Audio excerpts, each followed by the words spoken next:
Hello, and welcome to Cinema to the Letter. This episode, it's the indie known as the Blair Witch Project.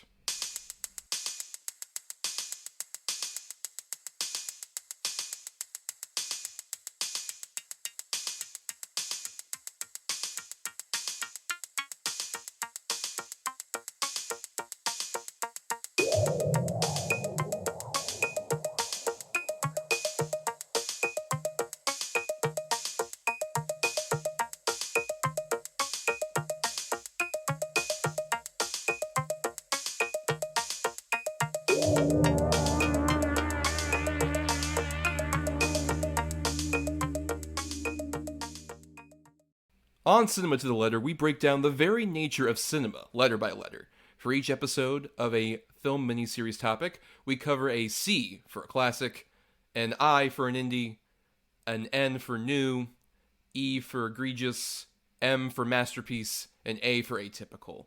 Who doesn't love an acronym, am I right? I am Thomas, and I just want to say, I'm sorry to Brian's parents and my parents. Hi, I'm Bryan, and I believe in the Blair Witch. Good. We all have a belief system here. We need that in these trying times. We need to believe in something. But welcome, everybody, to the second episode of Cinema to the Letter. I can't believe it. 2 episodes. They said it would never last, Bryan. We did it. We're doing our I for Indie, which is going to be in our structure, sort of the second of any miniseries. And I gotta say, for this particular miniseries of Blockbuster, it's kind of a bit more difficult to find an indie that fits, like, the Blockbuster status. Like, a true indie. Because, like, with indie, we roughly defined it as, like, a movie that with a budget under $10 million and doesn't have, like, specific studio backing. And really, outside of the decade where our movie came out, we're talking about this week, of the 90s, like, that isn't really that common. That was, like, the one really big, brief explosion where you could get a lot of, like, smaller movies make a huge profit in theaters. It's very weird to think, like, of this as an indie blockbuster because it's such a tiny film. I personally didn't, like, realize how, like, much money it made at the box office. Especially in 1999, one of the most crowded movie years of all time. Yeah, like, the year for like, a lot of people. But I think that's what makes it so interesting to talk about as a movie. Yeah, and I think it's also interesting just kind of looking back, as another movie I kind of watched as a potential recommendation for this, that it's not going to be a recommendation, but it was fascinating revisiting it, was My Big Fat Greek Wedding, which is a movie that was an independent movie and made, like, over $300 million. And it's, like, a cute little rom-com about, like, my family's really Greek, and they don't like my non-Greek fiancé. And that movie was insanely successful. That would never happen now. Yeah, they're making a third one, right? Like, the trailer came out for the third one. The trilogy is finally completing that we all wanted. For the record, cute movie. It's fun, but also it's, like, amazing, that movie. Like, it made so much money, and it lasted in theaters for, like, 9 months. Jesus, yeah. Like, never would happen now. Never, yeah. But, you know, we're talking today about the Blair Witch Project, and I guess, let's play our trailer now. Let's get the trailer part out of the way here. Here is the trailer for the Blair Witch Project.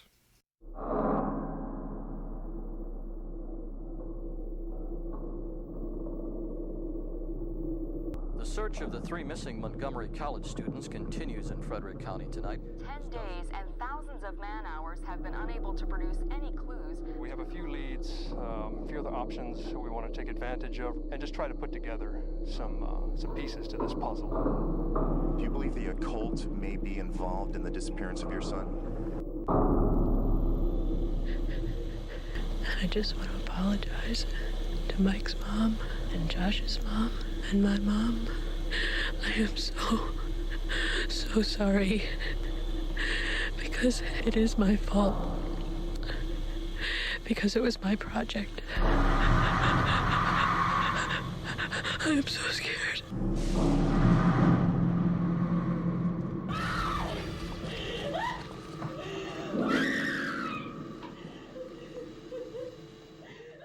So, the Blair Witch Project came out in the summer of 1999, as we mentioned, specifically July 14th, 1999, from directors Eduardo Sanchez and Daniel Myrick.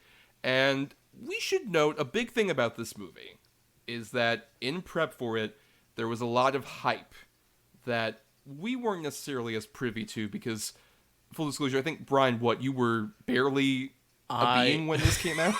I was 1 year old. Okay. So yeah, I remember like nothing about the lead up to this movie. Well, this would have been the same summer where I had a bunch of Star Wars Episode 1, The Phantom Menace merchandise. Right. That was all over my closet. And I do distinctly remember, not necessarily like the huge amount of hype where it's like, oh, it's Sundance, everyone thought it was real, and like all the missing poster stuff. Like that was the huge thing. But I specifically remember just that poster being everywhere. The poster that features the Heather character like looking terrified at the very bottom, and like that basic scroll of like all the stuff you see in the little prologue thing. And I remember being very scared of it when I was very small, because it's just like, oh my god, this is so weird. Like I'm going to go see like Tarzan or some shit, and I'm just like, oh, this looks spooky. In fact, interesting fact, I realized. Do you know what came out opposite Blair Witch Project? What was the big competition on July 14th, 1999? July 1999. No. I'll give you the hints that it is a kids movie, because I definitely saw it in the theater. It's, I believe, the 6th theatrical movie involving these characters, and they had been very popular for the last like 25 years prior to this coming out. But this was kind of like the end of their big success, especially theatrically, for a while. I mean, my immediate mind went to the Muppets, but was there a Muppets movie Yep, in 99? it's Muppets from Space. Is it? Okay, I haven't seen that. I haven't like seen that one yet. I'm watching through them. Like we've talked about this before, but like I haven't seen that one. Really, that's interesting counter programming to this movie. For sure, yeah. I was one of the few people who saw Muppets from Space in the theater, because I'm like, yeah, those are my guys, not these kids in the woods. Fuck them. But yeah, so I was at least aware, and I remember like this movie at least having a power over me, not because of like this particular movie, but this was one of many movies from 1999 where I was keenly aware of the imagery because of how often it was parodied. Right. In various things. Yeah. Probably the most infamous example is Sherry O'Terry in Scary Movie, where they just have like a full-on, like they do the close-up bit, and she's just like completely pouring snot out of her nose, and it's just like directly under her. This is a time where I confess that unfortunately I've never seen any of the Scary movies. I know I've lost my film fan card, but you know that Criterion box that's going to come out soon, I'm sure. So you better steady up on those, buddy. I don't know. That I would be deeply fascinated to hear you watch any of those movies that are so firmly dated in the years they came out. I have been pressured by many people in my personal life to watch these movies as if they are this like totemic, like cinematic, you know, whatever. Maybe one day we'll do Scary Movie. During the deepest, darkest bits of quarantine, I did marathon with friends over like Discord through the Scary Movies, which was interesting. Some of them held up better than others, but whatever. We can talk about it, like you said, at some other point. Yeah. But yeah, but there was not just that, but there's also stuff like something that I exposed you to as well, the Scooby-Doo project, which I very distinctly remember. So what is this? Because I watched part of it, and it's surprisingly well made from what I saw. Right. Yes. Both in that, like, it's a great parody of the Blair Witch Project, but also, like, it's doing the whole, like, I guess animated characters on, like, a, you know, in, like, real life kind of thing. I read up a bit on the history of this, and I also rewatched it. If you don't know out there, the Scooby-Doo project was an interesting little thing where back in the day, Cartoon Network would have, like, these interstitials that kind of looked like this, where it would be animated characters but live action backgrounds, like in between like commercial breaks and whatnot, the bumper words like now back to Cartoon Network. Yeah, they would have these kind of things. So that team decided, like, you know what, Blair Witch is very popular, and we're planning on having like a big Scooby-Doo marathon on Halloween. So why don't we make this as like a fun interstitial thing? And they apparently they shot all that like background footage, and they got it all together fairly quickly. And I remember I watched it as a kid, and just knowing Scooby-Doo, but seeing them in this untraditional sort of circumstance also terrified me, because I'm like, zoinks, what's happening here? This is so weird and upsetting. But there's a bunch of other things. There's like the Blair Thumb. This is definitely something I'm sure you have no idea about. The Thumb movies. Do you know what this is? I feel like this seems familiar from like I feel like I've seen something of this on the internet, but no, what is this? These were like weird little parody things that Steve Odenkirk, who would later go on to create Jimmy Neutron, did, like in the late 90s, early 2000s, where he would have these like characters who did look like thumbs, and he would like replace out like a mouth and eyes that are like real on top of these thumbs. Okay, I've seen like clips of this. Yes. Yes, there was like a Star Wars one, there was the Blair Witch one, there was a couple other ones. Thumbtanic is a pretty great one. Yes. For sure, yes. But yeah, so even these parodies, like, I was aware of Blair Witch, and it just scared me to the point where I didn't watch it. And then it kind of became a point where I'm like, oh, I was aware of this movie, but kind of like The Matrix, I had a very similar relationship with The Matrix, where that came out in 99, I didn't see it in the theater because I was too young, I saw a bunch of parodies, and I'm kind of like, well, I guess I get the gist of this, right? I don't need to, like, really rush to see this movie. Until around 2009, during, like, the 10-year anniversary of 99, where people were talking about, like, oh, all these great movies. Right. I'm like, well, I'm aware of Toy Story 2 and The Iron Giant, because I'm a cinema thespian who actually saw those in theaters. But, so I decided to watch that at that time, and I'll save my thoughts on it for a bit later. I'm very curious, Brian, what is your relationship with this movie? This was definitely a movie I watched in high school, kind of when I was discovering movies and stuff like that. I knew of the reputation of it, and I knew that it was like, I knew of the marketing campaign, obviously, but I was so terrified when I first watched this movie, where I didn't watch horror movies a lot when I was a kid, really. Mm-hmm. I was a very, like, scared kid, but, like, as I got older, I, started to get more into horror movies, and this is one of the only movies that truly, like, scares me, even, like, as I just watched it, like, recently for this episode. But I don't know that I saw any of the parody stuff. I think it was just kind of one of those things of, like, it's the Blair Witch Project. You just kind of, like, know of it through, like, this kind of cultural osmosis, I guess. Mm-hmm.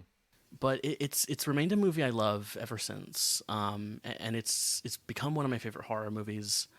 I don't know if it's number one, but it's definitely up there for me.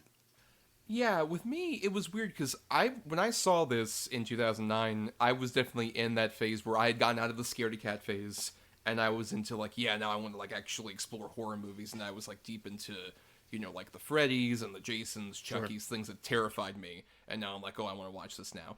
And then Blair Witch Project, I remember being like, well, I respect what this is doing, and that they're, like, clearly, like, have no money and they're able to do what they did.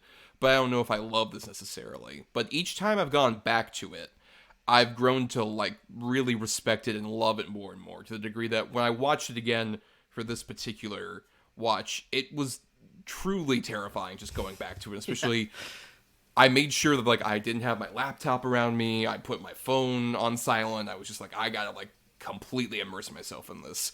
And, yeah, it's pretty spooky. It is. Because I watched this last year, I think, during October, during, like, Halloween season. And I specifically, like, this time I watched it, did not watch it at night. Because right. I did that last time, and it is such a terrifying movie. Where are we starting here? What do you want to get into with the... Well, I mean, I guess we should talk a bit about something else I tasked you with for this was a big thing with this movie, as we kind of referenced earlier, was the marketing blitz that was going on before it, where this premiered at Sundance, and everyone was like, what the fuck is this? And there were missing posters put out of the three main characters who we see in the film here, going around in the woods trying to find the Blair Witch and filming each other, etc. So much of the marketing was around, like, the website and the viral stuff, like detailing the lore of the Blair Witch, and even, saying that actors were missing, presumed dead on IMDb, stuff like that, really immersing you in the viral marketing of it all. One of the first examples of that.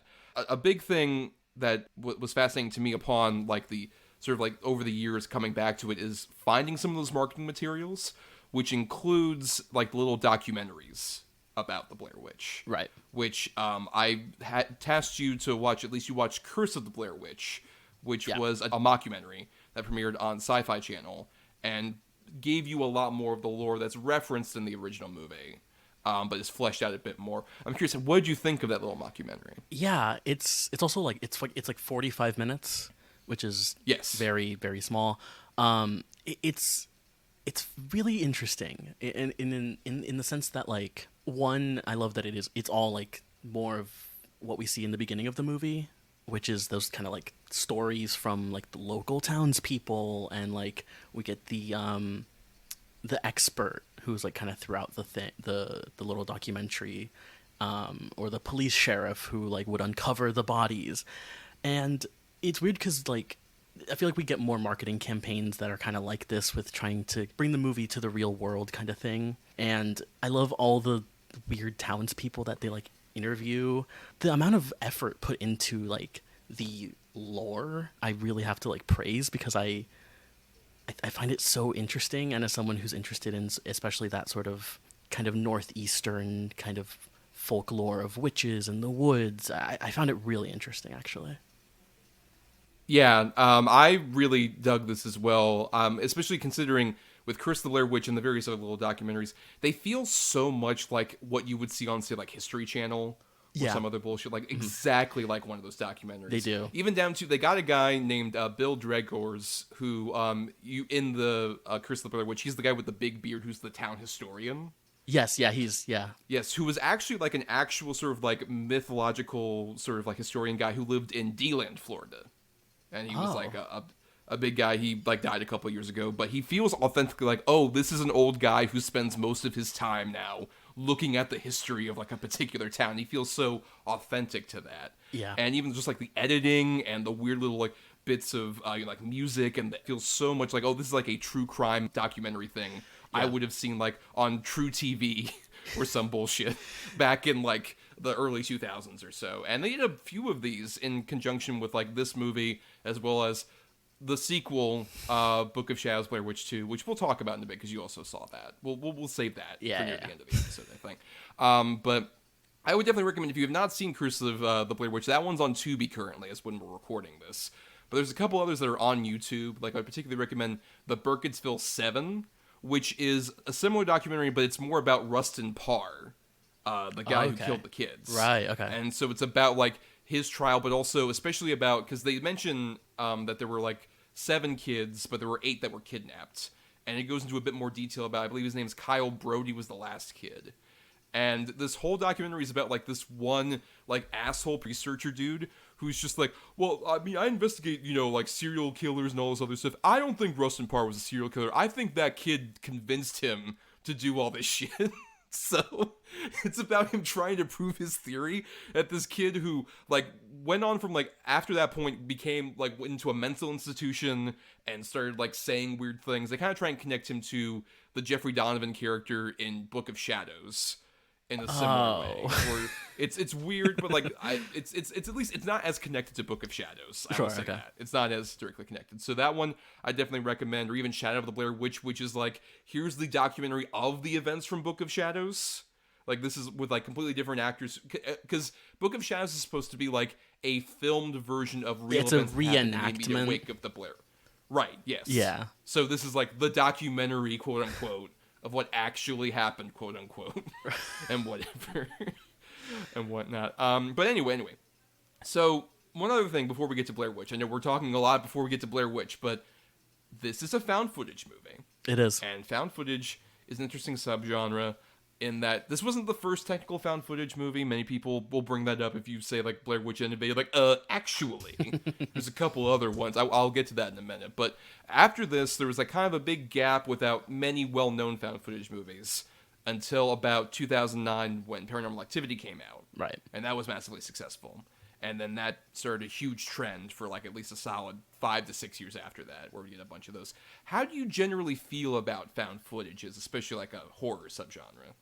Yeah, I was thinking a lot about this as I was watching. I'm not the biggest fan of this genre, not to be kind of down on it, but, like, when it's good, I think it really hits.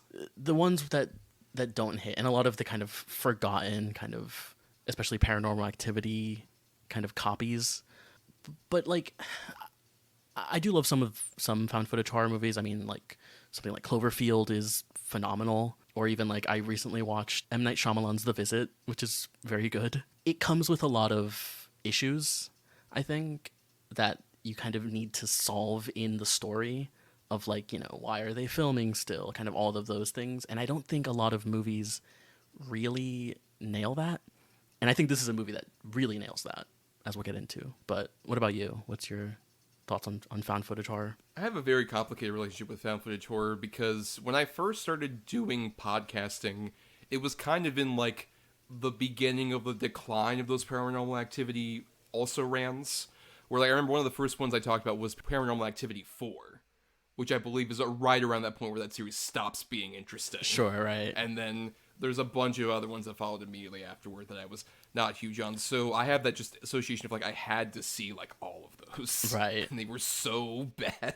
So many of them were so atrocious.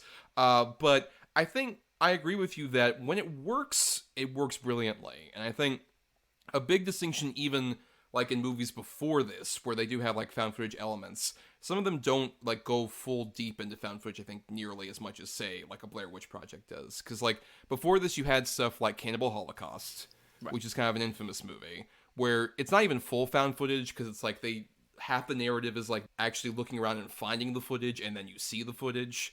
Some of which, depending on what version you watch, involve animal cruelty, which is so fun.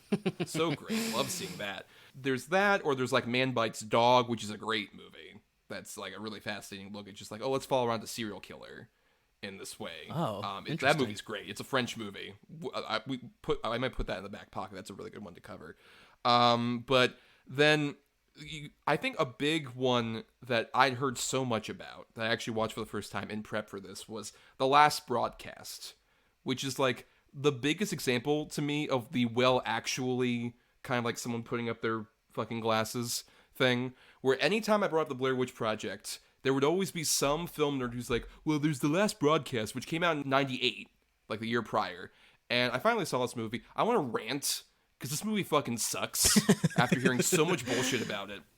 We're like, that's a movie that's about like this documentarian who says like, I'm going to investigate the murders of these two guys who ran a public access show that was all about like, oh, we investigate weird, mysterious things that happen, and they're trying to investigate the Jersey Devil, which is a mythological like creature that allegedly is up in the Pine Barrens of New Jersey. Sure. And the entire investigation, he keeps like having all these weird things happen where it's like, I got mailed this big giant thing of tape that's just like all like literally like VHS tape just in a box without a case, and I got a specialist to like examine it and look over it and try and clean it up, and I'm going so deep into this. And there's some interesting stuff where like they're out in the woods, like the actual Last Broadcast is like these guys tried to do their public access show in the middle of the woods in 1998 and do it live, so it's like their awkward attempt at early internet attempting to broadcast something. Okay. And like they record like several hours, and they lost the footage that would have been like them on their own and having been murdered in some horrible way, and they discover the bodies and stuff later and stuff. So there's this missing footage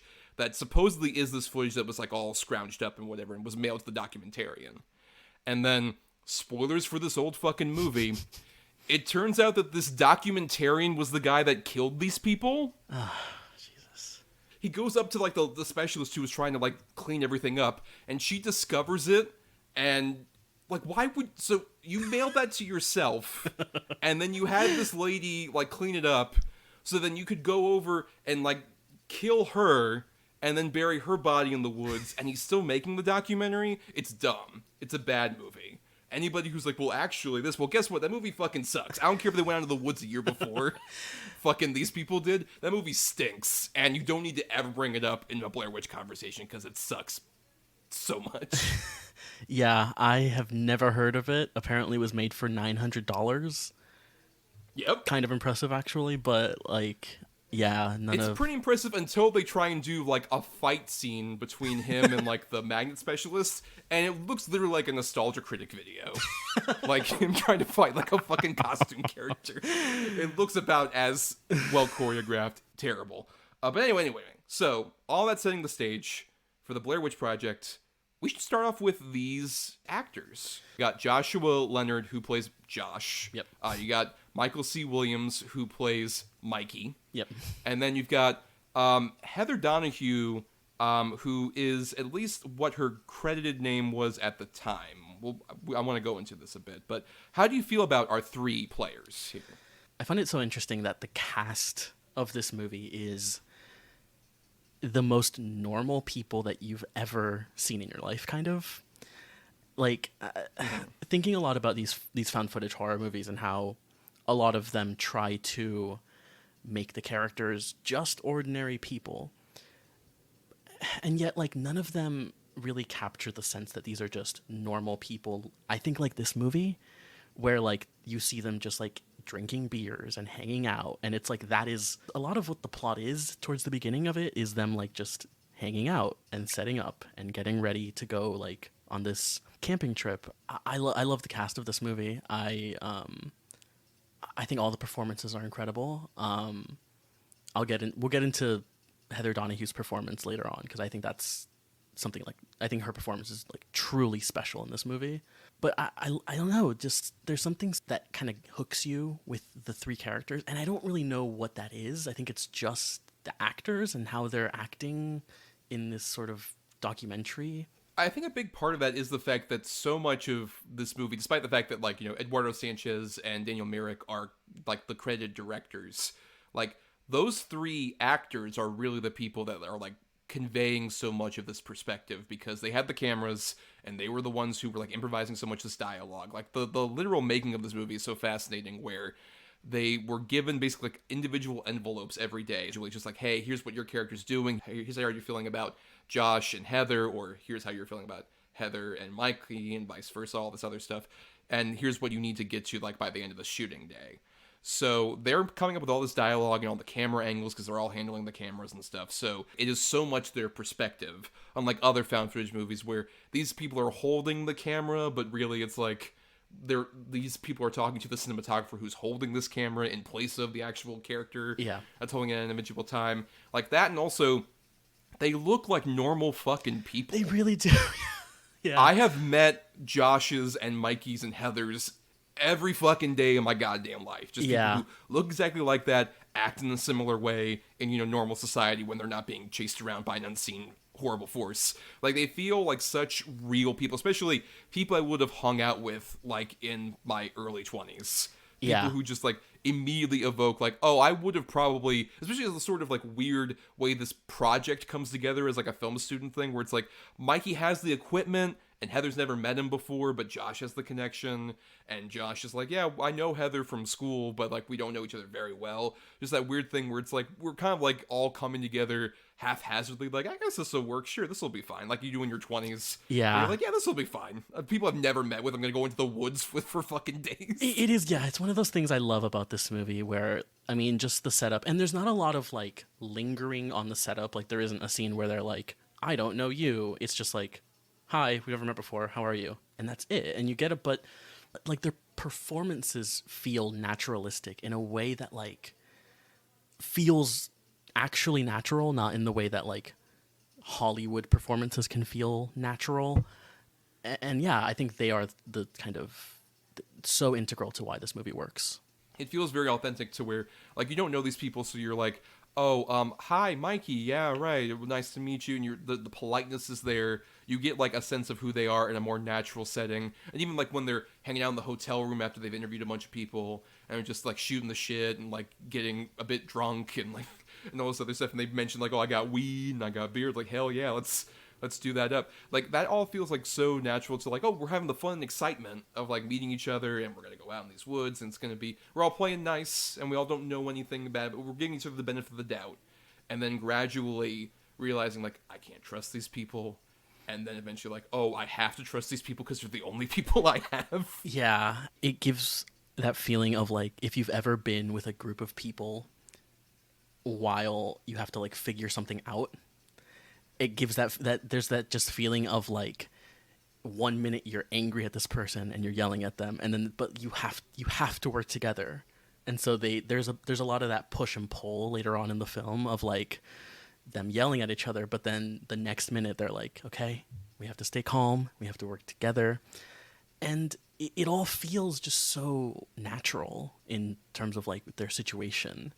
The characters in this movie are great, and that there is not a lot, we don't know a lot about them, which is interesting. Which I think the Curse of the Blair Witch kind of goes a bit into that, where it interviews, like, family members of theirs and, like, their girlfriends and stuff like that. But or literally, like, Michael Williams' actual brother plays his own brother within that and stuff like that. Yes. So, yeah, they try and flesh that. And I guess we should also talk about, before we sort of enter the woods, as it were, the other few human faces we see in the form of the interviewed townspeople. Right. Who are amazing. I'm curious, who is your favorite of these? Because I have one specific favorite. They're all fun. Who's your one specific favorite of, like, the people they interview? I love the two guys that they interview who are, like, fishing. I kind of love the mom with, like, the baby who's, like, the baby's trying to, like, cover her mouth.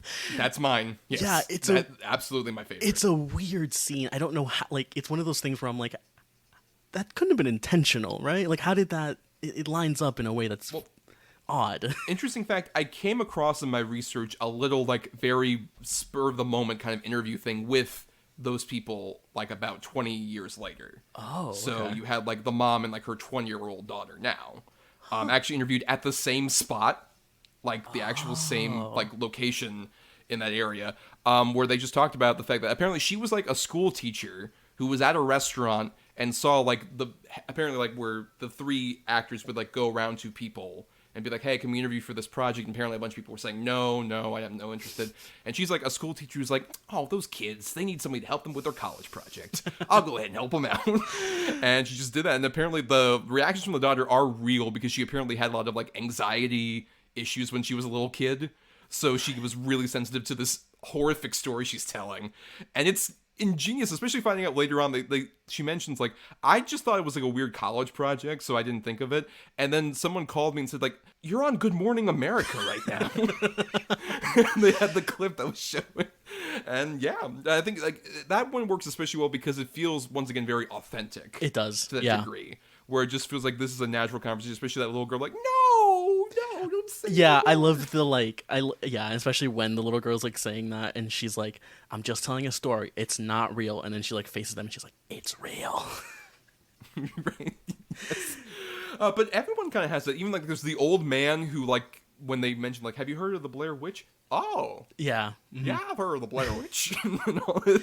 Like, just these people who have vague recollections, but, like, yeah, there was the guy who murdered people when I was a kid. I remember it was really sad, like, back in the 40s, and it was really sad or whatever. It broke up the whole town. And you get the things that are elaborated on in Curse of the Blair Witch. Right. But it's just enough to where you're like, oh, you get, in the 1700s, there was a woman who was burned at the stake, accused of being a witch. Then later on, Rustin Parr says he hears horrible things and kills a bunch of these kids.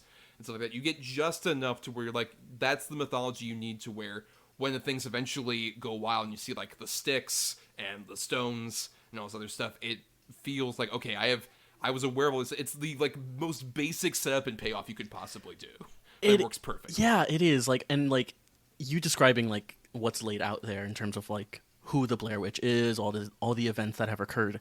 It doesn't feel like it's giving away too much. If you haven't seen, like, Curse of the Blair Witch or anything, it is very breadcrumby. It builds up, I think, the mystery of it, where you are kind of, like, confused as to, like, it's a witch or it's like a killer. What, like, you know, kind of, what is it? It has this overall feeling of dread that you feel while they're in the woods. It gives you enough avenues, especially to just kind of, like, piece together whichever version of it you want. Because the genius of this movie is we don't see the Blair Witch. Some people have commented, like, oh, that's why I don't like this movie. We don't get a real sense of, like, what's chasing them or whatever. But the ingenious thing of it is you get the full terror that something is out there.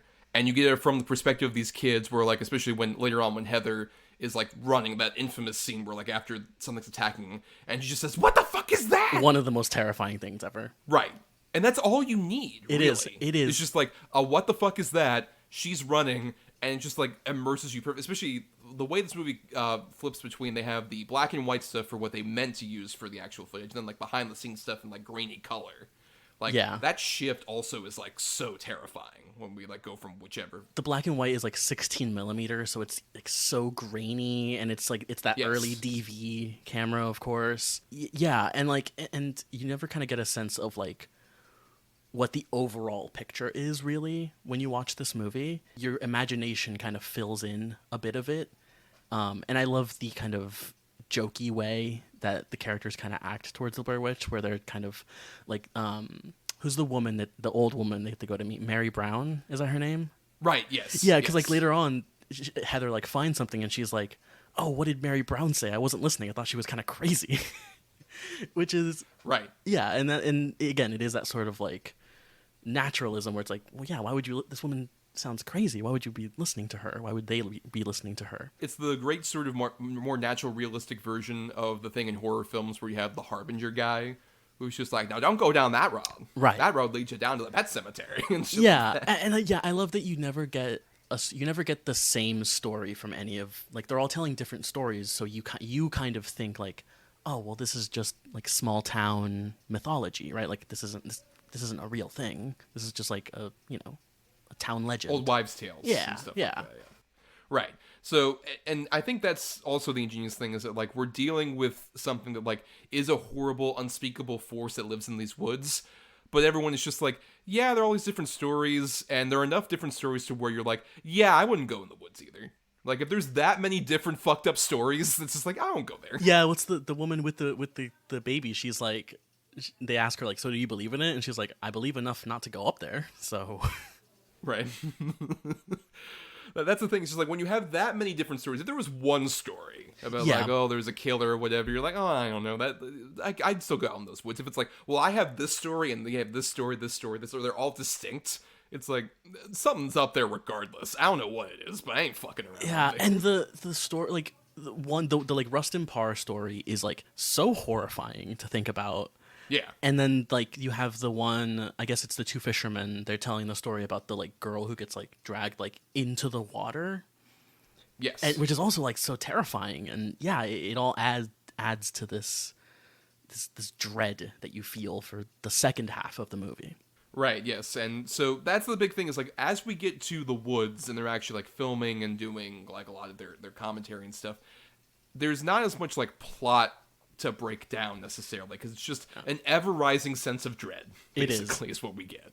And a thing I love is that like on the second or third day where they're like, fuck, we have to go back. And I love that the thing that they're worried about is not like living, dying, whatever. Like Josh is like, I have to go to work tomorrow. And like I have to return Yes. this camera. Like they're thinking about Yes. these normal, right? And that adds to the sense of like these are normal people. They're worried about normal things, and most of the second half is like walking in the woods and slowly losing their minds. Well, and especially even the stuff that like fucks up. Like I love the relationship Heather has with these two guys, which is to say, like a worse movie I think would try and do like a love triangle or some bullshit. Yeah. With these characters. I'm so glad this doesn't happen. Especially, like, I love, that was brought up apparently on the press tour, and Heather was talking about just like, look, we were so filthy. There's no way I would want to fuck either of them. Yeah. At that point, from that deep in the woods. And it's true. And I think what works for Heather is that, like, she's clearly like, okay, I am trying to direct this project, and this is my thing, and I am responsible, and I'm having these two guys as my crew. And considering that, like, being a female director, especially at that time in the 90s, is so rare a thing. Yeah. And you're trying to be like, you're in film school, you're interested in this being your career. You're like, okay, I have to like really commit to this, which sells the fact that she's constantly filming, especially by the end, because she says literally, just this is all I have. Yeah. Okay, this is everything. Yeah. And when she fucks up, I have like, it's a very authentic sort of desperation that I have felt many times, where it's like, oh, I'm gonna bring some people out to do something, and I fucked up about like, oh, I didn't give them the right directions, or that place I thought was here isn't there anymore, or any of this other shit, and I'm like, fuck. You know what? I'm gonna fix this. I'm gonna fix it. Yeah. We're all gonna have a good time. I have felt that so authentically, and it's even worse for her considering just she's with these two dudes who are just like, hey, can you? What the fuck? You director lady, you're gonna help us out? And she's like, I don't know what I'm gonna do. Like, there's so much there that feels very authentic to like that horrible, awkward feeling of like I'm fucking people over. Yeah. This is supposed to be my thing. I fucked up. Yeah, and like there's even like, because I'm trying to remember what the first thing that they get mad at her for is. Is it it's just I think it's the map being missing. the map? Yeah, I think it's the big thing. Yeah, and but like yeah, there's this like the scene of like, I think it's Josh like yelling at her, and then like I think almost like immediately cuts to like him lying down, and he's like, hey, listen, no blame or anything, but like this fucking sucks. Like this is so fucked up, right? Go find help. Just tell them I'm under this tree. I love that scene too, because it is like it comes after a very tense scene. Oh yeah, where they're all screaming at each other about like, because I believe that's right after Mikey reveals he kicked the map into the river. Yeah, I think so. But like to cut to that, from that to like him just being like, hey, come find me later. I'll be under this tree. Is like it I don't know. It is that sort of push and pull, I guess, that I find so interesting. I especially love really how this movie even later like depicts that kind of like defeat where you do know you're gonna like be in a horrible situation, you might die from this, and they have that like kind of the immediate horror fear of like, oh my god, what am I gonna do? Like that sort of, they go through the 5 stages of grief for themselves over the course of the movie. But there's that weird sort of acceptance period where like my favorite example of this is when it's just Mikey and Heather, and he's just like, what's your perfect Sunday? What would you like to do on a Sunday? Yeah. And she's like, oh, I would go hiking. I guess that's where you can cross that off the list. So that is such an authentic conversation I have had with people. Of just like, things suck right now. What do you usually do when you're like bored, dude? What do you do? Yeah, it's like, and especially by like, I mean, we never really know how many like days there are. It's like what, 6 or 7 though, that we can like clearly kind of tell. But like, yeah, going from that like, oh my fucking god, everything's bad, how are we gonna fix this, to just like this defeated like, well, I don't know, we're alive, anyone got any smokes? Yeah, especially Mikey was just like, I found a couple smokes behind my back. Yeah, it because I guess the thing that we kind of, as we get into a lot of the them getting lost in the woods section of the movie, is I feel like the sequels try to do the thing where they're like, oh, it's the Blair Witch making them go crazy and see things and stuff like that. And you can have that like that theory for this movie, but it doesn't show that necessarily. It doesn't do like the things that Book of Shadows does, where it's like showing the reality versus like what they see. And that almost adds to the sense of dread because they're paranoid and you can't like tell what is causing it exactly, but they're just kind of like aggressive all of a sudden. Because they mentioned the whole thing about like getting lost is such a big thing, where even before the map gets lost, they're like, oh, we're kind of going around in circles, I think. It's like, no, I have the map. Heather, will lead us out of here because I'm the director. And the map gets kicked and they're like, oh, you know what, we'll just walk 2 miles this way. This is the way the car was. Yeah. And I think like it at least gives you the element of like, you know, they talk about like, oh, the woods are small, it's not going to be like that big a surface area. Yeah, what's the line she has where she's like, it's impossible to get lost in America right now, like today, because we deplete all the resources. Yeah, which is a crazy thing that like doesn't make any sense, but she's like, I gotta have something, man. I don't know. But there is like this like thing of like, well, it's the 90s, like surely there's no way to like get lost in the woods, and yet like every day that they come across like a point that they've been at previously. Man, it's the same log is one of the most defeated things I've ever heard in a movie. God, yeah. Her like Heather's like breakdown as she realizes it too, where she's like, it's not the same log, it's not, and her that breakdown is just so heartbreaking. And you know what? Yeah, let's talk a bit more about Heather, because you kind of mentioned this earlier. You wanted to talk a bit more about the performance, and I think a fascinating thing that I learned in researching this movie was how much the actual actress who played Heather like really had a rough time after this movie came out. Yeah. Because basically, like, if you don't know, these 3 actors, of them, only Joshua Leonard still acts. And you might have directs. seen him in like Unsane, for example. Yes, that's true. He does direct as well. Yeah, in Unsane, he plays the boyfriend who's stalking and being the Claire Foy character and stuff like that. He's a solid actor. But then Michael Williams ended up quitting, and he became like a guidance counselor and an acting teacher. And then Heather tried to become an actress after this, and apparently because she was so prominent in the advertising, and also she used her birth name, Heather Donahue, like that just haunted her for so long. I remember I read like a big article where she talked about this, and she said, I felt weird realizing I was someone's intellectual property, which is like a big thing where anybody famous can have that thing where it's like, oh, you know, I'm playing a character who has a different name, I'm my own identity. But when it's like Heather Donahue is the name everyone's making fun of. Like even in Book of Shadows, there's that bit where they make fun of Heather Donahue and say her whole name. Yeah. And stuff like that. There was so much about like, because obviously she's like screaming the whole time and she's quote unquote unlikable to certain people, you know, coded for certain misogynistic 100% points of views and stuff like that. It really like damaged her ability to get work for a while, and so she ended up kind of leaving the acting business. She became a weed farmer for a while for medical marijuana, and then she tried to like write a TV show and a book, and neither of those were really that successful. And she was like reaching a certain really bad point in her life where like around the time of the Blair Witch 2016, that sequel, they gave her money because they used like certain bits of her in the movie, like archival footage and stuff. And she got money for that, and she literally like spent that on like apparently a huge drinking binge, and she didn't really want to like be alive anymore, was her quote. So after a certain point, she got sober, and then she changed her name to Ray Hance. It's R-E-I. I'm not sure how to pronounce her first name.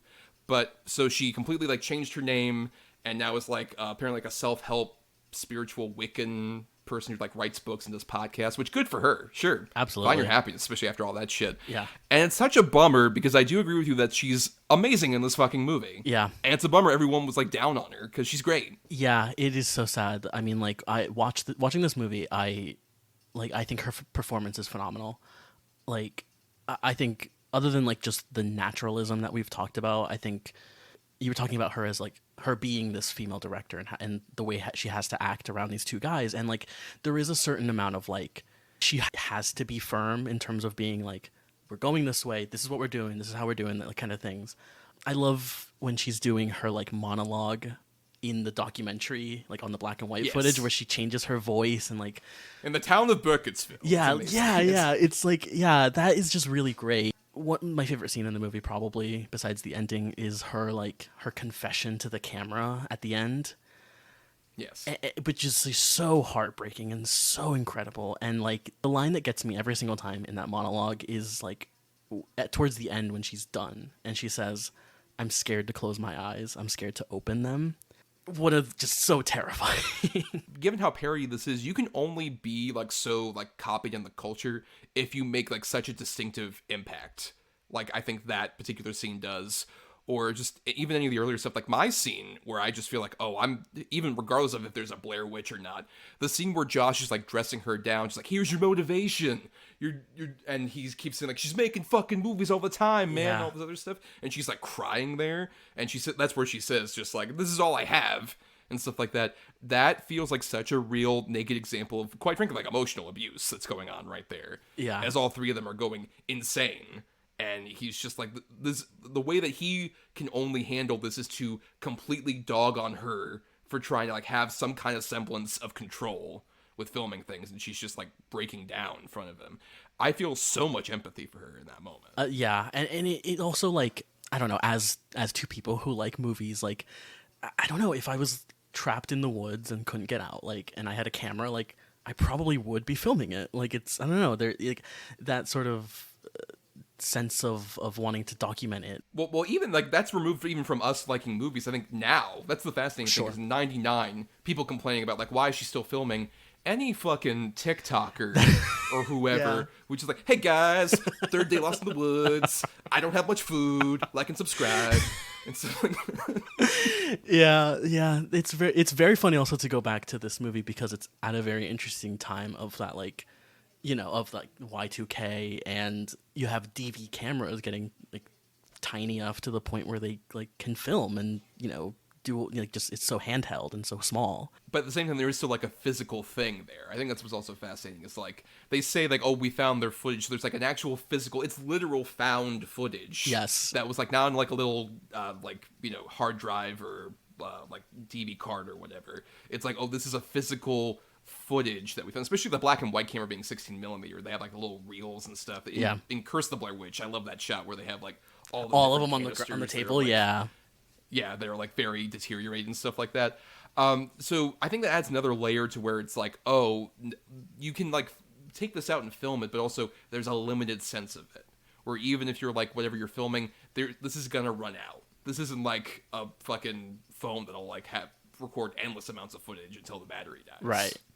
Yeah, and I mean like the look. I mean like the look of this movie is, it has that analog like fuzziness to it with the DV camera, and adds like the nighttime scenes when they're shooting like on the digital camera are so terrifying because I don't know what it is about that, like that specific type of camera, but like it almost feels like at any moment like something could just leap out of the like darkness during those like nighttime scenes. This early DV like period is so interesting to me in terms of like a lot of the other movies that came out around this time, a bit later, obviously, like 28 Days Later or something like that. Right. It really adds to the authenticity of this. Just feels like, oh, I would have found this, like, maybe in my parents' collection of, like, they keep all these DV tapes, but it's going to be on this shit. Yeah. And you just find something terrifying like this. It feels so authentic. I think it's not just the visual stuff, but also the sound in this movie is genuinely spectacular. Some of the best examples of using sound for horror, where, like, all the stuff we hear, which apparently was, like, in the woods, Eduardo Sanchez and Daniel Merrick and the other producers would have, like, boom boxes that would play some of this stuff, like the children cries or the cackling and stuff like that. And you have to listen really hard. Like, I have a big, like, sound bar.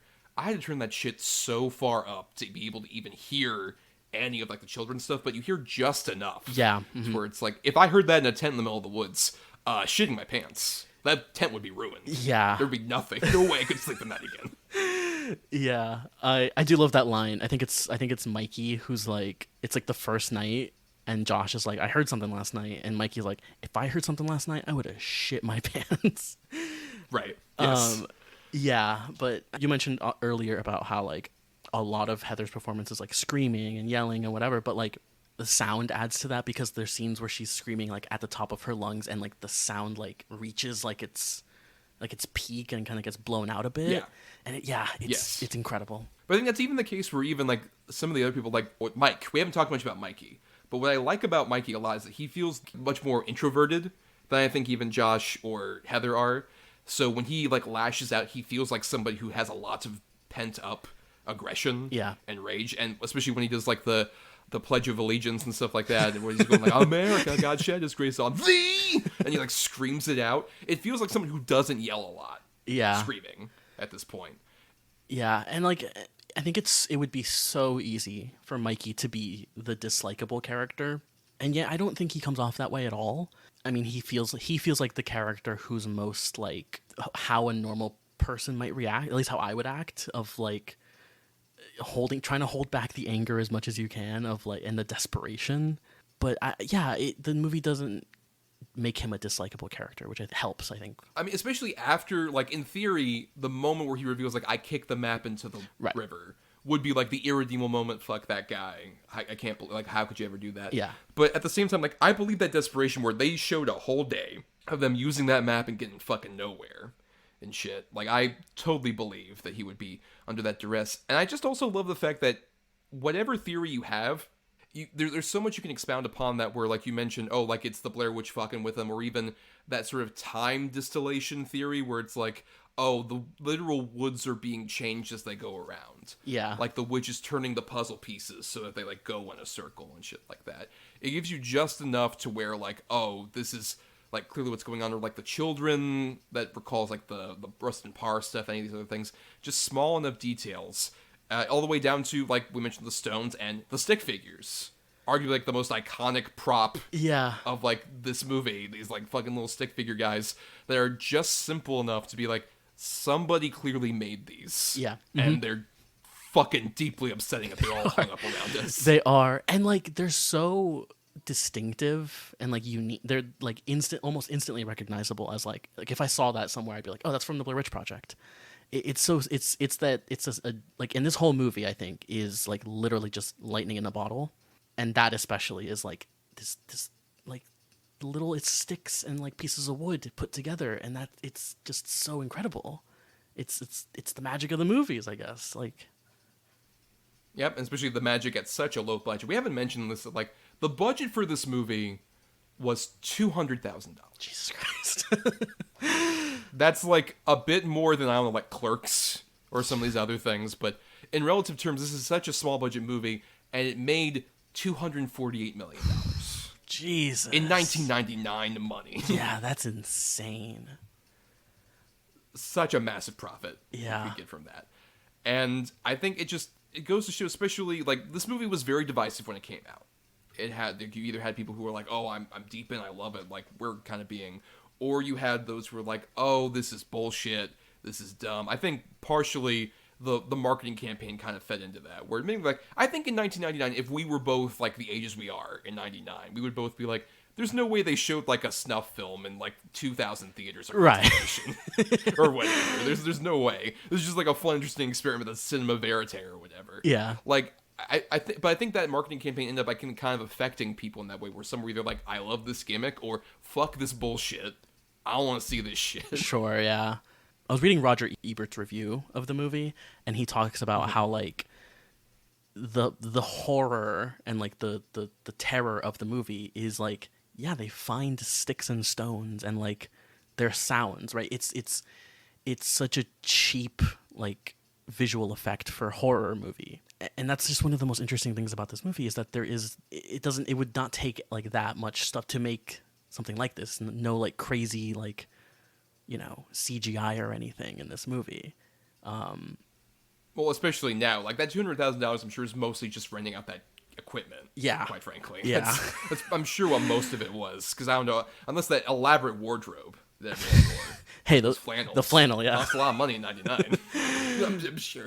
I'm sure. But I guess, what is the scariest moment to you in this movie? Because this is like, as a horror fan, there's this common refrain of like, oh, horror movies aren't scary anymore. And I think a lot of that is just, if you're a horror fan, you see a lot of horror movies. It's hard to scare you necessarily. Sure. What would you say is the sort of scariest moment to you in this movie? Oh, man. I mean, I think it is the moment you mentioned earlier where like they run out of their like tent, and you hear Heather go like, "What the fuck is that?" And it just, you don't see it, and like it's just darkness, and they're running, and all you see is the flashlight, and it's so frightening to me every single time. Like that's the scene that like where I like go like, oh yeah, this is the greatest movie ever made. Yeah, and especially interesting fact was that apparently while they were filming that, there was originally going to be a thing where like the guy who's like messing with the tent was one of the producers, who was wearing like apparently an entirely like white suit of some sort. So it was just going to be a white flash that was just going to like, originally, like I guess it was Mike or Josh, whoever's holding the camera during that, had to like look back slightly and see like a white visage of some sort, and then go back, and they just didn't get the shot, and they're like, oh, we can't go back and do that. But there's no second take in the production of the Blair Witch Project. And yeah, I think it's a keystroke, especially given how many of these movies later on would have like a monster that would pop up with like a CG face that would like stretch out. Like that's my biggest problem with the original Paranormal Activity, is that fucking ending's dumb. Right. I don't like that fucking witch scare bullshit or whatever. And this movie's completely free of that for the better. Yeah, it has like and like even those scenes where they are like, they're like half in the tent and they're kind of like looking out, like panning like from left to right. Like I feel like a modern horror movie would have like a pan over and then like you see like a flash of like a figure or something. And in this movie you don't see that. And I think that's just what makes this movie so like brilliant, is that you actually, I really do want to look at this quote from the Roger Ebert review where he like gets it like exactly right, where he says, quote, "The Blair Witch Project is a reminder that what really scares us is the stuff we can't see. The noise in the dark is almost always scarier than what makes the noise in the dark." And I think that's like what makes this movie so like brilliant. To the degree that like there are certain points in this movie when like the camera like leaves like tents and stuff like that, and they're just searching around. They're not even like running. They're just like searching around the woods. The moment Heather like leaves the tent and then like searches around, I have like a bit of a jolt, like, oh fuck, what's that? Something there. And you don't have to have like a big jump scare like say the 2016 Blair Witch does a lot. Yeah. Where it's just like, I'm looking around the woods and then smack! Somebody like ran into me. Yeah. Actually, then there's just a big noise, as opposed to like just that the rustles in the woods and those vague sounds you hear. But to go back to that, what I was saying earlier about the scariest moment, mine, and I think this is so key to this discussion, is them going through that fucking house. Oh my god. That house is such a brilliant example of like, I guess it was a house that they like had out there in the middle of like Maryland and was like torn down shortly after this. And it just feels like, okay, we found this house, and they added, like, I think the big thing they added was like the children prints. That was like the one thing they could have those are added, so fucking scary. Yep. So fucking scary. But even just going around the dilapidated house, like on a certain level, like if I was in the middle of the woods and I didn't believe in like a Blair Witch or whatever, just like, I'm not going to that dilapidated house. Who knows what's in there? Yeah. Like some kind of like animal or some like creepy dude who lives in the woods. any of those things could be in there, but the addition of like, oh, there's a witch and there are children's bloody hand marks all over the place, like, nah. Yeah, No, man. and like the audio during that scene, because like you're getting like I believe like Mike is holding the DV camera and Heather has the 16mm one, but I think it feels like the audio is coming from the DV camera, not the 16mm camera, and so you get like Heather yelling like, you know, Mikey, Josh, where are you? And it's like faint, like in the distance, and it just feels so scary. She sounds like a fucking ghost. That's what's so like that effect makes it sound just like, oh, she is like in the distance, like being absorbed into the ether, basically in the background. I think that I agree with that. It feels the most just like I am watching a fucking snuff film right now. Yeah. I am watching these characters, these people, these real people walk around in a house and they're about to die, and I feel so uncomfortable watching this. Yeah, and I mean like the production design of the house, that paired with like just again the fact that it's shot on like this shitty video camera, it feels like it makes the house like feel dirtier. It's so terrifying. And we should mention like this movie is 80 minutes long. It is so short, and it's like 74 minutes before credits hit. Right, yeah. You get 40 minutes of like kind of them in the woods and all intro and stuff like that, and then the rest is like them going crazy. And then they see the house at like 10 minutes before the credits are supposed to hit or something. Like it's not even. Yeah, like it's very like we don't spend it. It's weird where like that part of the house, it feels like it's longer because you're in that eternal state of like, oh my god, are they gonna find something? Yeah. What are they gonna find? It's one of those things where I'm like, oh well, the house was like 20 minutes of the movie, right? And then you get to like you watch it again and you're like, oh, this was like 5 minutes. Like they're not even in it that much, but because you're so like on the edge of your seat and like scared, it feels longer. I'd be very curious to hear like a kid who has no perception of the Blair Witch Project at all, if you showed them this and it's like, oh, by the way, this is real, and you just had them sit and watch it, if they would believe it, because it just feels like that authentic. It really does. Way. It does. Like there's even me, like after like having seen it so many times, like knowing all the history of it, like I still watch it and I'm terrified, and also it there's points where I'm watching it and I like in the characters' performances, I'm like, that feels a little too real in their performance, like in their delivery of certain lines, where I'm like, that feels like it's not them acting. It feels like they're genuinely scared to be in the woods. Especially when you had like so much other stuff, like going a bit back in the movie. Like one of my favorite dumb bits of them just hanging out, even when they're in the woods, is the Gilligan's Island discussion. Which is like the most like 90s these kids watched like a bunch of reruns of Gilligan's Island. They're just talking about like, well, I'm the captain. Excuse me, it's the skipper. Oh shit, you got it right. But you have like those moments. So when they start falling apart, it all also feels real by proxy. Yeah, and it's just so good. And even to get back to the house, that final shot where we go down those stairs after Mikey's been hit previously, and then you see the head like go down, and he's in that corner. And they had established that was one of the things in the various... For those of you not watching on Zoom, Brian has changed his thing to where Mike is behind him in the corner. He is, yeah. It's one of the most terrifying like final shots in any movie. And I think like someone could watch this movie and you could like all the crazy weird things that happen to them, and you could still kind of be like, but is the Blair Witch real? Is this a real thing? Like whatever.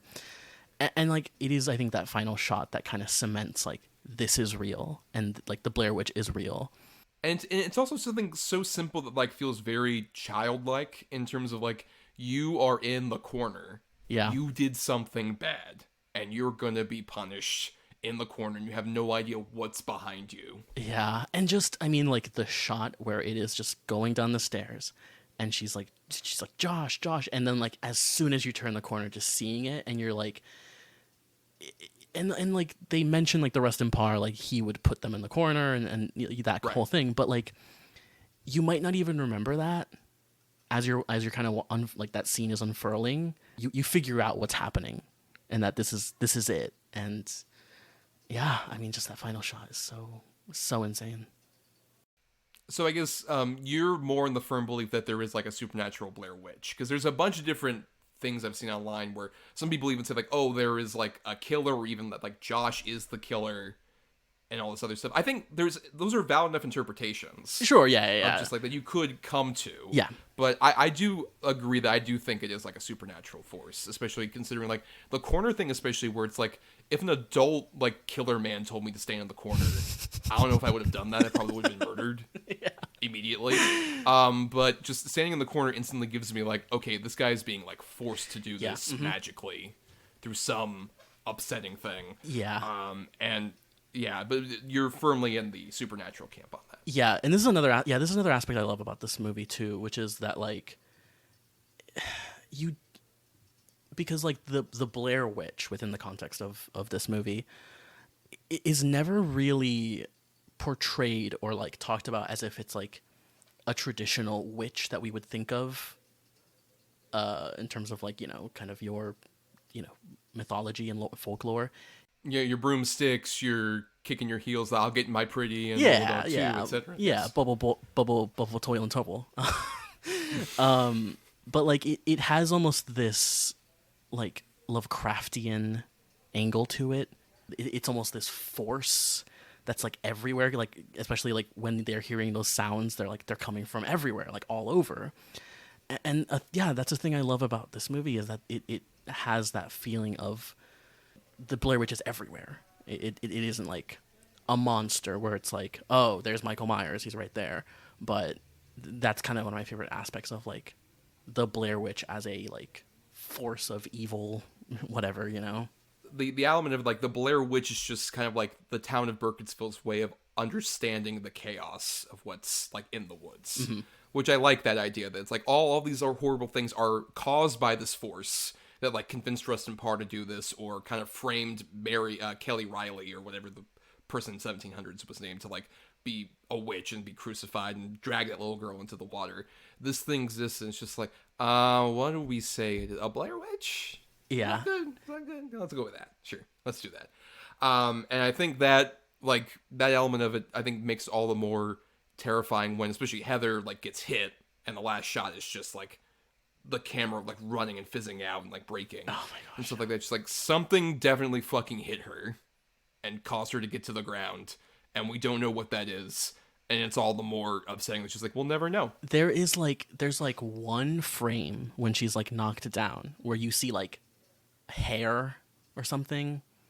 And like it's like I don't know. Maybe it's just maybe it is just like me like my mind playing tricks while I'm watching this movie. But like there's like I had frame. a similar thing where like the first time I saw this, there was like a little like lump or whatever there, and for a second I was like, is that like Josh's head or something? Is that like just the remains of Josh? Yeah, you can barely see it. It's just vague enough to where you could either one could probably be make sense, or just a fucking log that's down there. Yeah, it could be anything, and that's like that's the great thing about this movie.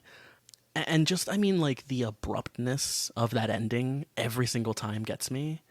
Because it is literally, like, this shot, and then, like, Josh, and then boom, and that's it. And it, like, it holds on that, like, shot of the camera, like, on the ground for, like, a while. Like, longer than you would think, I feel. And it's so unsettling. It's just so unsettling. Yeah, we should get to, like, some of the other things we want to do before we wrap up, but I'm curious, is there anything about the Blair Witch Project itself you want to mention? Anything we haven't mentioned that you want to shout out or talk about? Oh, man. No, I mean, I love this movie so much. Well, I think there's one thing we haven't mentioned, and I wanted to give it a shout because it's also very upsetting.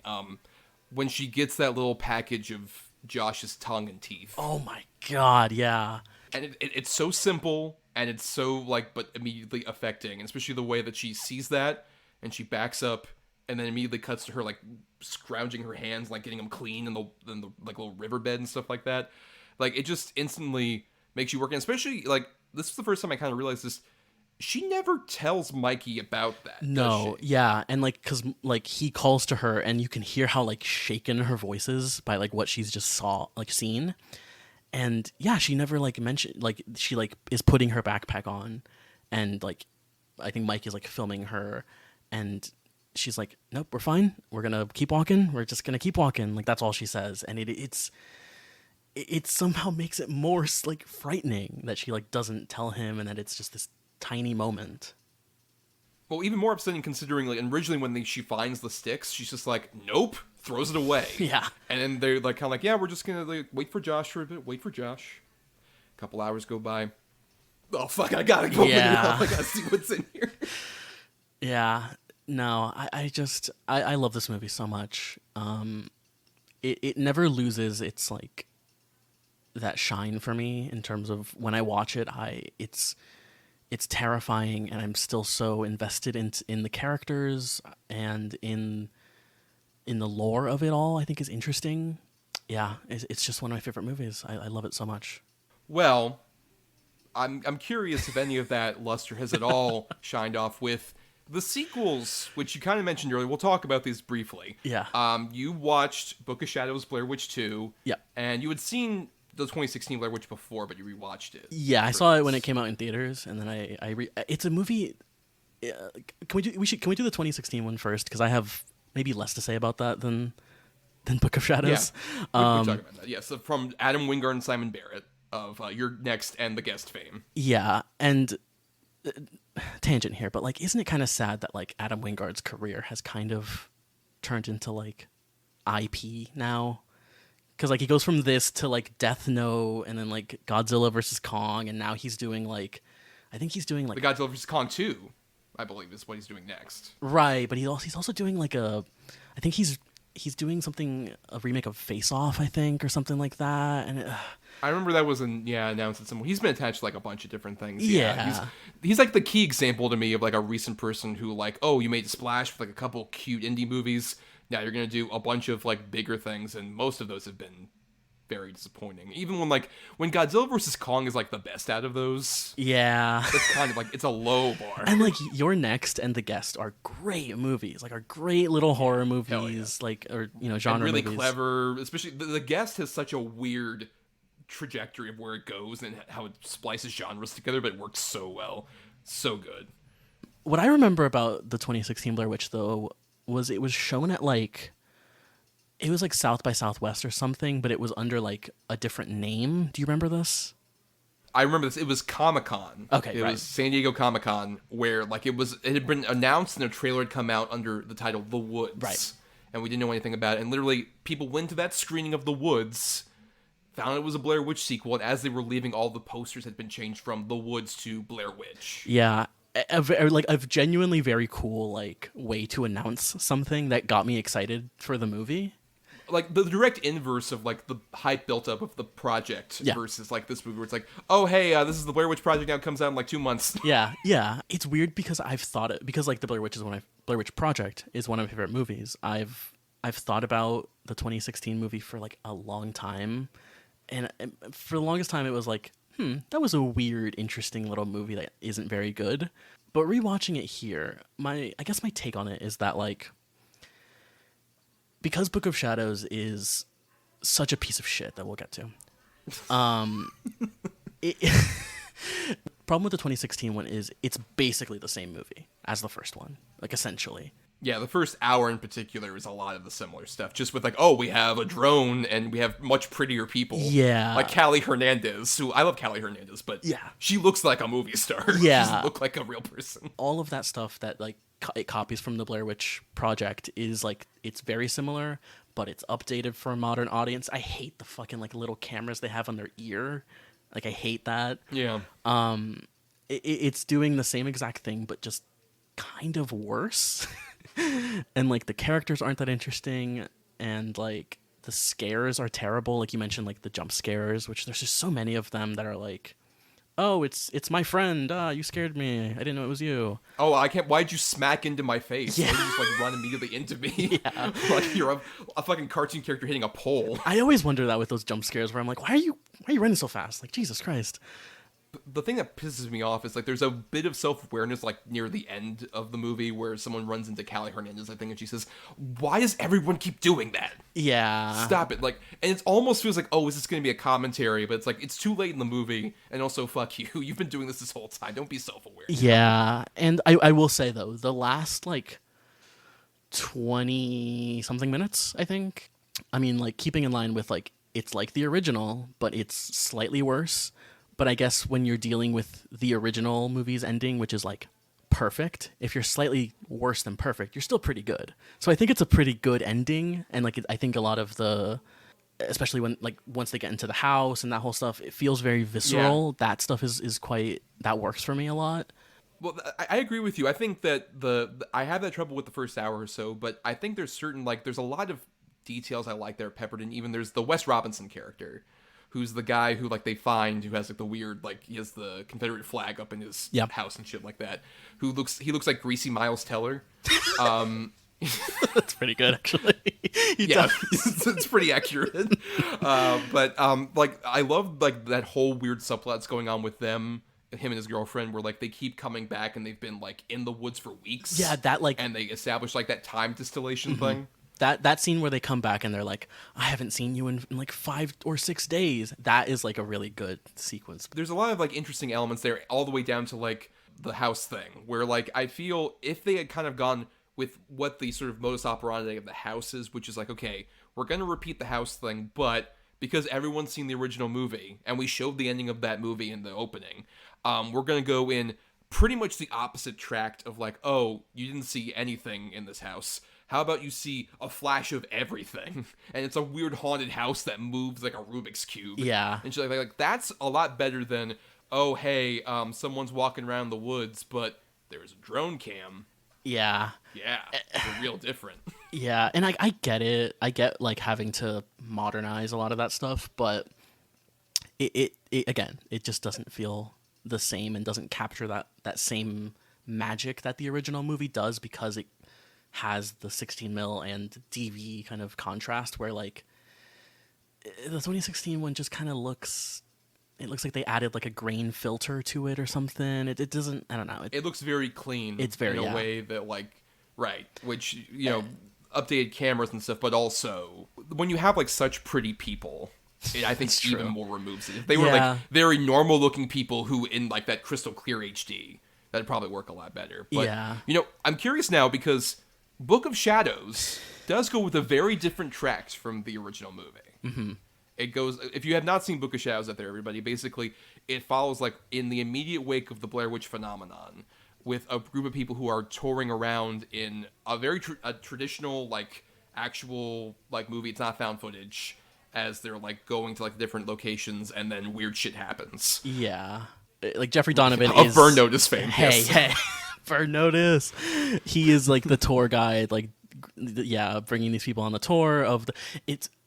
Not to date, like, when we're recording this, it's very interesting to watch a movie about, like, a tour group going to a location where a lot of people have died in light of recent events. I don't know what you're talking about. On an unrelated note, James Cameron also did the Blair Witch tour. In his submarine, weirdly. Like, James, we're above water. You don't have to be in that submarine. No. This is mine. This movie, man. I don't even hate Jeffrey Donovan, like, in general, and I actually think he's, like, I struggle to say anything in this movie is good. I think he's the best part of it, maybe. Where to even, like, begin with this fucking thing? Well, you know, I want to say that, like, I had a very similar reaction to you when I first watched it. I think it was around the time of Blair Witch coming out in 2016. Right. I was like, well, I've never seen Book of Shadows. I'll probably see it. Everyone hates it. And I did hate it very much at that time. And then I rewatched it for this, and I will also emphasize that I have watched a fan edit of this movie, because the big thing about this movie was Joe Berlinger directed it, and he's mostly a documentary filmmaker. He had made the Paradise Lost movies, which are about, like, this group of kids who were, like, into heavy metal that got accused of killing some children. Many say wrongly. There's, like, circumstantial evidence and stuff. It's an interesting documentary series. But he made this, and he purposely wanted to make, like, okay, I want to make a movie that's more about the kind of, like, reaction to, especially, he respected the original movie, but did not like the marketing campaign of trying to say it was a real thing. Now people immediately believed just because it was on video. And so he made a movie that was basically a deconstruction of how people could, you know, immediately buy into something just because it's on video as opposed to in reality. Like, Jeffrey Donovan at one point even says it's just like, oh man, the film lies, video is for real. Yeah. And shit like that. So it's a movie that's kind of trying to deconstruct that, but the problem is when he made this movie that was more about just a psychological breakdown where, like, these people are stuck in the woods and they like find out like, oh, all these people are dying and weird circumstances are happening, and the video footage showing us like what actually happened is us murdering people and shit like that. It was like more of like a psychological breakdown that I thought in the fan edit that's closer to his vision, I think is more interesting. In the movie itself, the studio was like, no, you gotta add like people getting murdered and more traditional horror sequences, all of which were not what he wanted. And that stuff's not in the fan edit I saw as well. But I think there's an interesting idea to Book of Shadows. It's just not very well executed in the one that everybody can see. Yeah, I mean, like it's interesting that that's kind of the conceit of it, because like going back to the main film, there's that line where like where I think it's Josh filming Heather, and he says like, I see why you like this camera. It's not quite reality, which is a great line. And I just thought of that. And I don't know how much of this is like the studio meddling as well, but like just the whole like very 2000s like new metal aesthetic almost that the movie has is so bizarre and is such a contrast to the original film, which is so quiet and just, you know. Yeah, especially when the opening credits are over a Marilyn Manson song. Very much. Yeah, yeah, and like, yeah, just there's a lot of that music in the movie as well. Like they'll play it, and I'm like, what is this? This is so weird. The characters are in, like, just to me so poorly written. I hate all of them, basically. It is a weird thing where like the movie's trying to pull this whole like trick on you, like you said, the kind of psychological thing of like, well, they were the ones who were like, this is what was actually happening the whole time. But like, I don't know. Maybe it's just because like, I don't know, maybe I've seen a lot of movies, but like I kind of figured that out like an hour into the movie where I was like, oh, well, that's clearly what's going on, right? Well, even I think what I like about what Berlinger's original vision was, it feels like it's more of, oh wait, no, this is like essentially because the Blair Witch like manipulates everything. It's like, oh, the Blair Witch has now manipulated these tapes.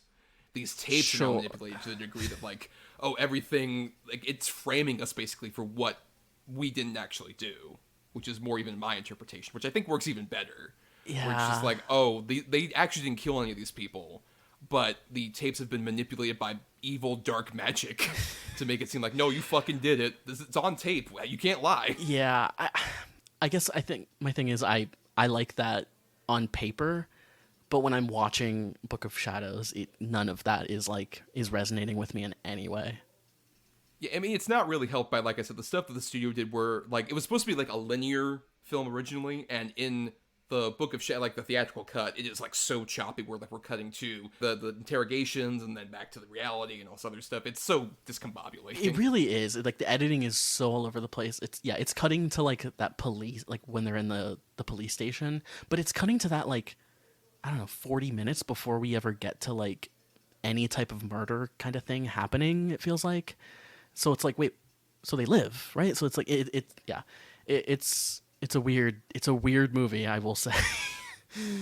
No, it's a very weird movie, and I appreciate at least the ambition of, like, the movie I would have hated, like, the most would have been if they just did another Blair Witch Project, but with a glossier sheen, which is arguably what Blair Witch 2016 is. Yeah. But, like, if they'd done that in, like, 2000, that was the easiest thing anyone could have done. Sure, yeah. But at least Bollinger was just like, I want to do something a bit more interesting, kind of like as a commentary on what happened before, and then the studio fucked it up.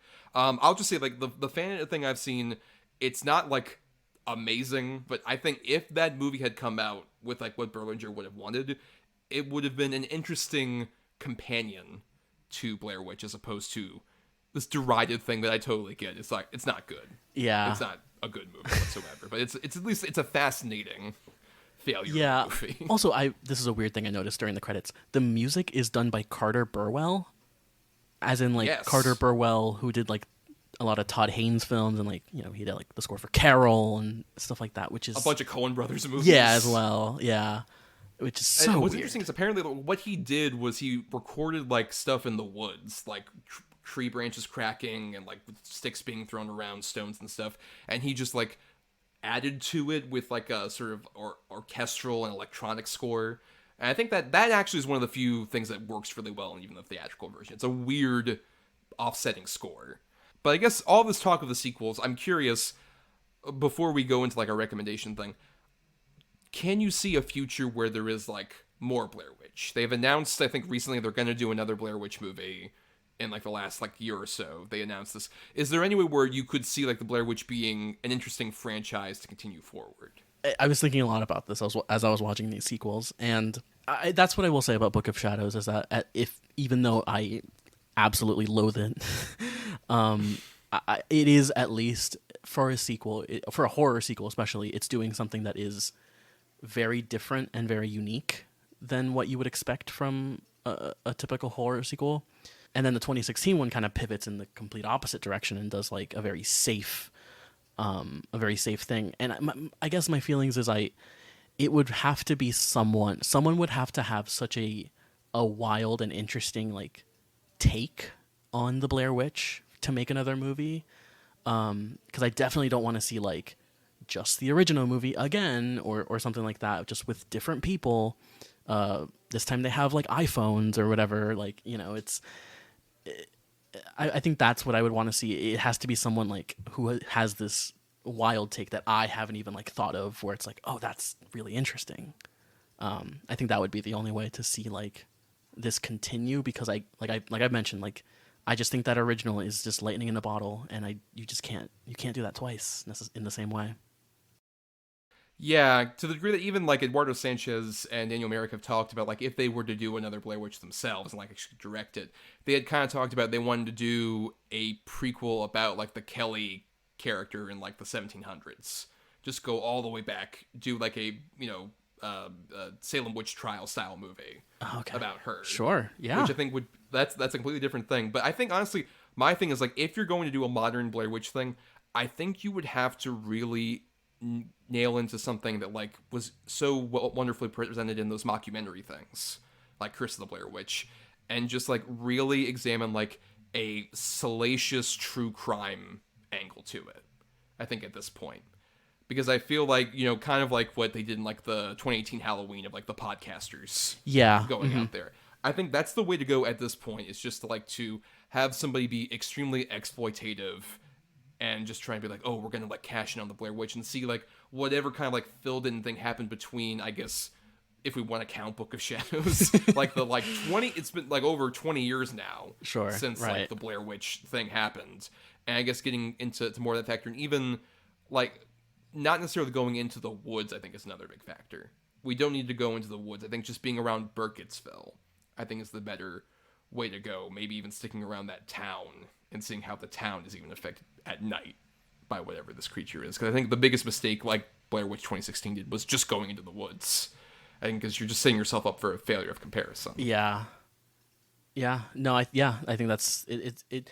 I'd be very curious to see what they actually do. I'm sure it won't. I don't know. It could go either direction. I'm always kind of naturally cynical about this kind of thing, but I don't know. Who knows? Who knows, indeed. We'll find out, I guess. I don't know, in the next... It'll be like one of these, you know, given the history of these Blair Witch movies, it'll be a trailer in a couple weeks, and then within 3 months it'll be like, oh, it's coming out. Yeah. By the way, we're doing this. Who knows? But yeah, so that ends our discussion on Blair Witch, but we have to do our weekly segment here, Between the Lines. And Between the Lines is our segment every week where Brian and I recommend another film that relates to the film we're talking about today. So either another one that we could consider like an eye for indie for a blockbuster, or something kind of related to the particular film in question that kind of connects in some way. So, Brian, what about you go first? What is your recommendation for the week? So, well, like I mentioned, I'm not a huge fan of found footage horror, so I didn't really want to go with another found footage movie. Instead, I went with a movie that gives me similar vibes to the Blair Witch Project, which is a film called Pulse, released in 2001 by Japanese filmmaker Kiyoshi Kurosawa. This is a really interesting horror movie to me, at least, because it captures a similar kind of dread that I feel during while watching the Blair Witch Project. So the movie, for anyone unaware, is set in Japan, and it focuses initially on these four characters, and one of them has just committed suicide. they're immediately like curious because that isn't like them, and they quickly realize that there is something weird going on, and it has to do with the internet. And this is 2001, so it's dial-up internet, and it has, again, that a similar thing that the Blair Witch Project has, which is that sort of Y2K kind of analog thing going on, which I really love. There's something going on with the internet where there are ghosts in the internet in some way, and I won't give too much away besides that. However, I will say it's a very unsettling movie in a similar way that the Blair Witch Project is. You could kind of consider it boring, like the Blair Witch Project, in the sense that, like, for a majority of the runtime, not a lot happens in terms of, like, action. The Blair Witch Project has a sense of isolation and loneliness in the woods, and I find, and like the sort of central evil, the Blair Witch in this case, and in Pulse, the whatever it is in the movie, I won't spoil it, they are sort of controlling the characters. That's sort of a thing I kind of liked about both of the movies. Interesting to contrast it with the Blair Witch Project, because Pulse is set in Tokyo, and yet, like, although it's set in a huge city, the film gives such a sense of, like, loneliness and, like, isolation. And yeah, I just watched it for the first time this week, and I loved it. It was very unsettling, and I would recommend it to anyone. It's a great movie. I have not seen Pulse. I was initially aware of this through the 2006 remake. I found out about this, yeah. Yes. I remember the ads for that very well with Kristen Bell. Interestingly, co-written by Wes Craven, and apparently he was originally co-writing. It was supposed to direct it, and he was writing it with Vince Gilligan. Oh, of Breaking Bad. Huh. Right. This is right before Breaking Bad. This is more his, like, I was a big writer on the X-Files. Sure, days, okay. Like, right after that. But then he got taken away from it, and shockingly, it's a Dimension Films movie, so the Weinsteins apparently really futzed with it. Oh, Shocking. boy, yeah. So apparently that's a very bad remake, but I have not seen the original. I'd be curious, especially, I haven't not seen a lot of, like, the original J-horror stuff, aside from I've seen Ringu and the original Grudge. Okay. So I've been meaning to go back into some of those. Yeah, I've actually never seen, like, Ringu. I've only seen, like, this, and I would recommend Kiyoshi Kurosawa's other film, Cure, which is somehow more unsettling, and, like, just is a film that really, like, gets under your skin. But Pulse, just, like, a bit of the simplicity in the scares is what kind of gets me, and it relates it to the Blair Witch Project for me, and just that vibe, this kind of, like, trance-like dread that you kind of feel throughout the entire movie. Yeah, it's a fantastic movie. Yeah. What is yours? Well, my recommendation, speaking of things that get under your skin, is a found footage horror movie. It's one I had heard a lot about and had not seen until a couple days ago, honestly. I watched this right before I rewatched Blair Witch Project. And this is the Australian film Lake Mungo from director Joel Anderson, his one and only film. And it is this Australian film that presents itself as a mockumentary where basically we follow this family who at the very beginning they established that they were out vacationing at Lake Mungo, which is a real lake around Australia. The wife, husband, son, and their daughter. And their daughter suddenly went missing. And she drowned. They end up finding her body and stuff like that. And as the movie goes along, they investigate how there's apparently some supernatural elements to this. The boy starts, like, he's a big camera buff, so he starts filming things and seeing, like, stuff that goes around. And I won't go into much further detail because this is very much like a movie I'd heard about from, like, just horror people quietly kind of discussing it. It's this fascinating movie about less like, a big supernatural spooky thing happening, and more like dealing psychologically with grief in a really, like, brutal way. Like, they do a great job of, it feels so much like a real, like, documentary in terms of their little, like, recreation bits where you see, like, the camera gliding around this house that's empty now because this daughter's gone, and you feel that sense of, like, hopelessness from the family where, the wife does not, when they do find the body, she just stays in the car and she can't go in. So the husband has to go and identify the body of his daughter. So she, because of that, is like, oh, maybe she's out there. Maybe they found the wrong body. Maybe we have to like exhume her body and find it. And it's such a fascinating exploration of like that kind of grief and realizing you didn't know a lot about a person after they died, because the daughter had kind of been distant from the family after a certain point. You find out various details about her life. They're like, oh, wow, all this shit was going on right under their noses they didn't know.